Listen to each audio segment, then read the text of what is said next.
Unfortunately, many men misunderstand the hadith about sexual rights and they misuse and abuse it, and they understand from it that the man has unconditional rights to engage in intercourse, and this is simply not the case.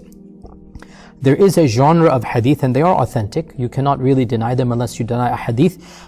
There's numerous hadith, almost to the point of it being mutawatir, that of the rights of the marital relations. And by the way, before I even quote these hadith, dear brothers and sisters, no marriage is going to flourish if you are worried about what is the bare minimal requirements. It's not going to flourish. The Sharia has come with law. Marriage is based upon love. Law and love are two separate things. You have to understand this point. The Sharia is giving you the basic bare minimum requirements, but no marriage is going to function if you look at the bare minimum requirements. A marriage needs more than law. And the Sharia is not there to teach you etiquettes and manners, at least when it comes to the fiqh books. They're not there. I should say the fiqh books are not there to teach you etiquettes and manners. The fiqh books are books of law. And books of law are dry, cut and paste rules. And so, for example, it is law that the man has to provide sustenance and food and drink and a roof over her head and clothing upon the wife. It is a requirement. Even if he has an argument with her, even if he's in a bad mood, even if he is suffering anything else, no matter what happens, the man can never, ever, ever deprive his wife of safety, of the roof over her head, unless of course he doesn't have one, then that's none of the case. But I'm saying, if he has wealth, then he is obliged by the Sharia to make sure that his wife is living comfortably in accordance with the income that he has. He cannot just wake up and say, I don't feel good, I had a bad argument with her, I'm not going to give her food today. No, it doesn't matter what argument has had, doesn't matter what bad mood he is in, he is required to provide his wife a level of a living that is in accordance with the income that he has. Now, what is then the flip side that the law says? And this is law, it's not adab, it's not love, it's the law. What is the flip side? If the man is required by law to make sure that his wife is fed and taken care of and protected and safe in her house and she has her own place to live, if he is required to do this regardless of what else is happening in his life or how mental pressure he has, or even if they've had an argument, he cannot deprive her of that. And our Prophet explicitly said that the right of the wife upon the husband is that he does not abandon her anywhere except in her own house. If he wants to leave and he's angry, he doesn't abandon her in the middle of the street. He doesn't abandon her in a strange place. If he wants to walk away because he's so angry and cool down and whatnot, the only place he can do that, she's in the safety of her house. He walks away in anger. In this case, for a while he can calm down, no problem. He can never abandon her in a strange place. Now, if the requirement is that upon the man, what is the flip side? What must a woman do legally speaking? And this is where all of those ahadith come that, again, let's be honest here, a lot of people are very uncomfortable at these ahadith, and a lot of our sisters and brothers, they don't like even quoting these ahadith, but it is law, it is not love, and law is separate. You need to understand these ahadith in the broader picture and philosophy of what the goal of these ahadith is. There are multiple ahadith that when a man wants his desire to be satisfied and he calls his wife, unless she has an excuse, she should respond. That unless she's genuinely sick or menses or severe headache or whatever, or very tired because of the long day, whatever, if she has a legitimate excuse, that's between her and Allah subhanahu wa ta'ala. If she does not have a legitimate excuse, then the ahadith are very clear that the angels will get angry at her, the angels will curse her, that she is not fulfilling her wifely duties. Now, these are authentic hadith. Nobody can deny them if they accept hadith. And again, as I said, these hadith are law. What it means, just like there are certain things the man must do, regardless of how he feels,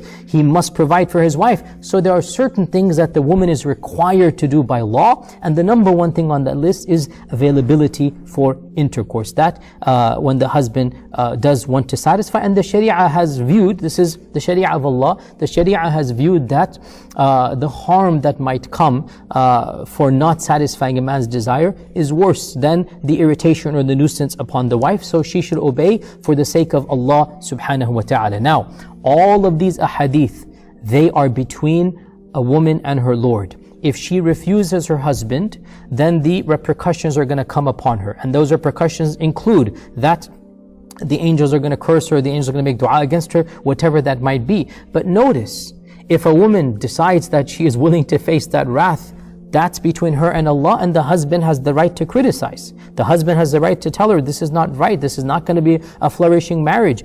But he cannot do more than this. He cannot force himself on her physically.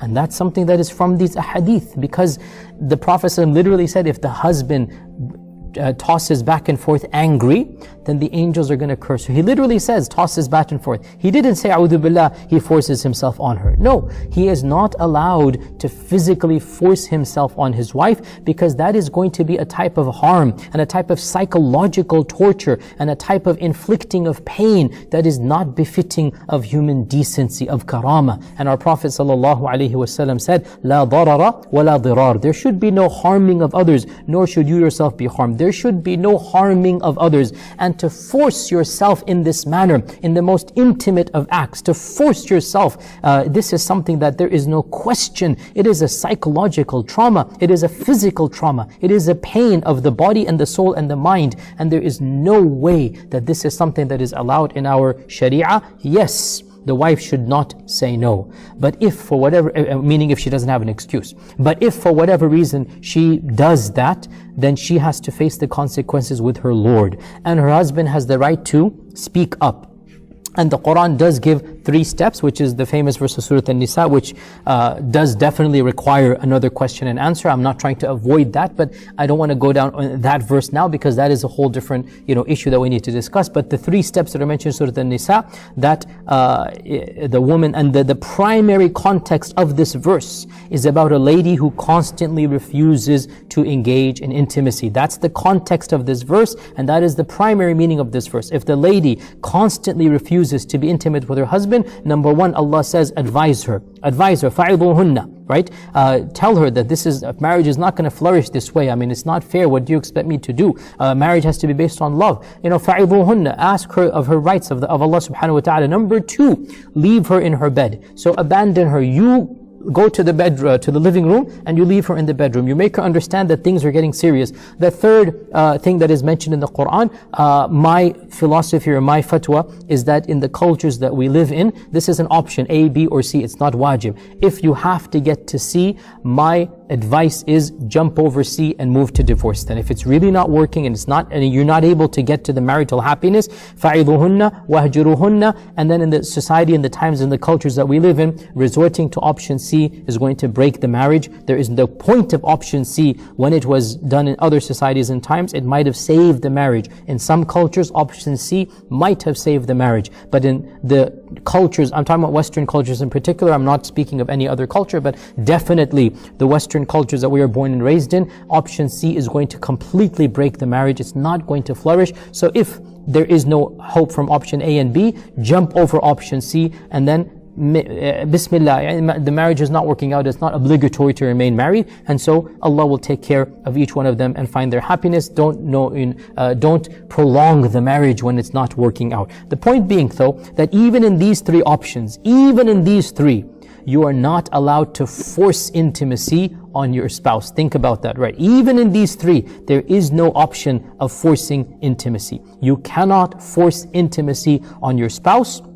Rather, you encourage, you entice, and you remind, and then if it gets really bad, you sleep in the living room or you leave the bedroom for a while. And also arbitration and other things can be done of this nature. And as well, sisters should realize that intimacy should never be used as a weapon in an argument, because that is something that is just going to go down a very negative route. Just like the husband should never use these ahadith as a club to beat his wife with, like metaphorically beat his wife with, like, don't do this or else Allah is going to curse you or whatnot. No, these ahadith are meant for women, for their iman and taqwa. They're meant to incite their iman and taqwa. They're meant to cause them to fear Allah subhanahu wa ta'ala. Women are reminded that they have a wifely duty in the eyes of Allah. They have a relationship with Allah. For the sake of Allah, they should obey this one aspect of their husband. That's something between them and Allah. If they, for whatever reason, choose to not do that, There is no forcing of this act on the wife. It is something that will be considered a harm and a sin because you are inflicting a pain, an emotional trauma on another human being, and you're not going to ever have a marriage flourish in this manner, and you are harming another Muslimah, and you're doing something that is not allowed, and this is something that is explicit in the books of our fuqaha.